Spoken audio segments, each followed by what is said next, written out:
Hi guys, thank you all for tuning into Big Mama Story Time. Story time!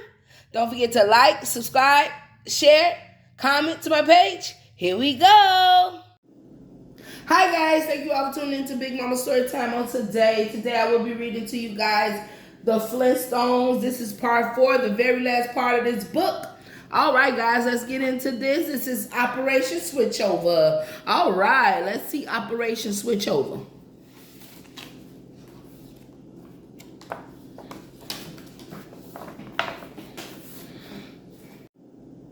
All right, Fred has just returned home from a hard day at the quarry, but he won't be treated like a king in his castle tonight.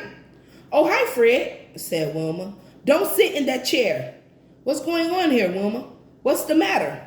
I'm one of the finalists in the Good Cave Keeping Magazine contest. The house has to be perfect when the committee comes, and I'm so nervous. If I'm named Housewife of the Year, I win $500 and a week's vacation for 2 in Rock Vegas. Just for being a housewife? Fred asked. Fred, do you think it's easy being a housewife? Now, Wilma, it's just not a real job, Fred replied. Wilma was getting very mad. I would too, Wilma. Devaluing your work at home. What? I dare you to change jobs with me for one day. Are you kidding? Fred asked. That'll be like taking the day off. All right, Fred, we'll switch. Here's my schedule for tomorrow.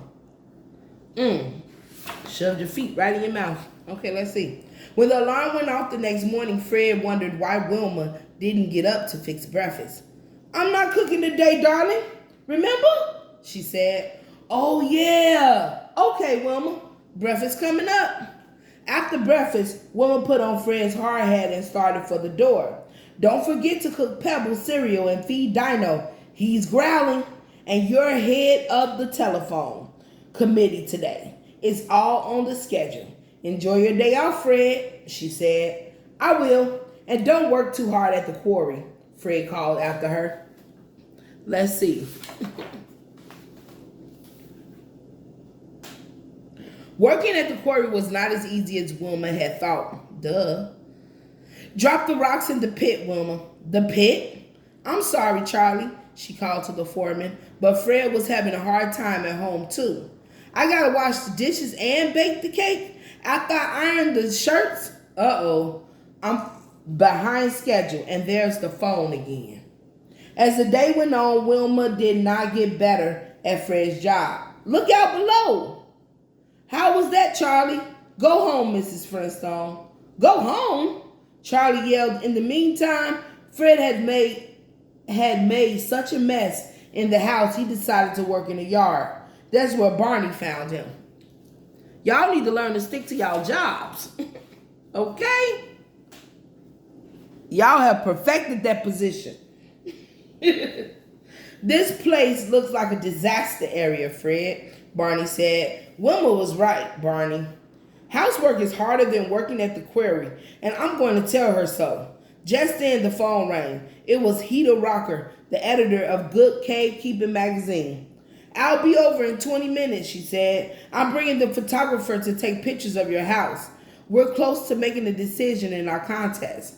Fred was frantic. There was no time to call Wilma. If I blow this, Wilma will kill me. We've got to get this place spotless.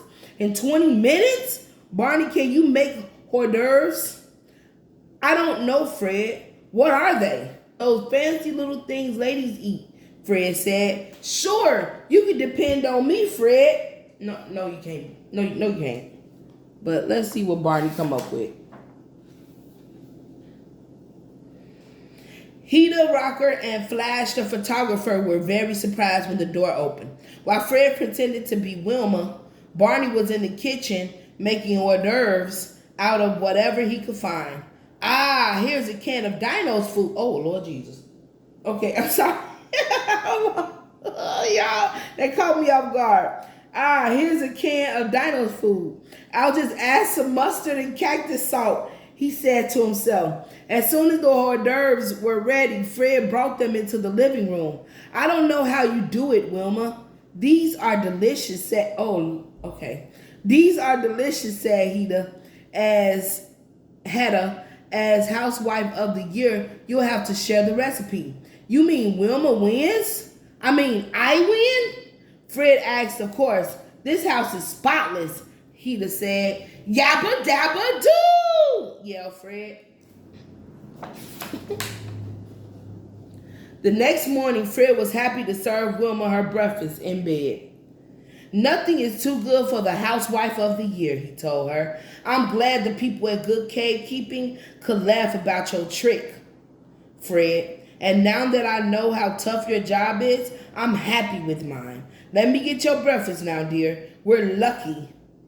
You know it, Wilma. All right.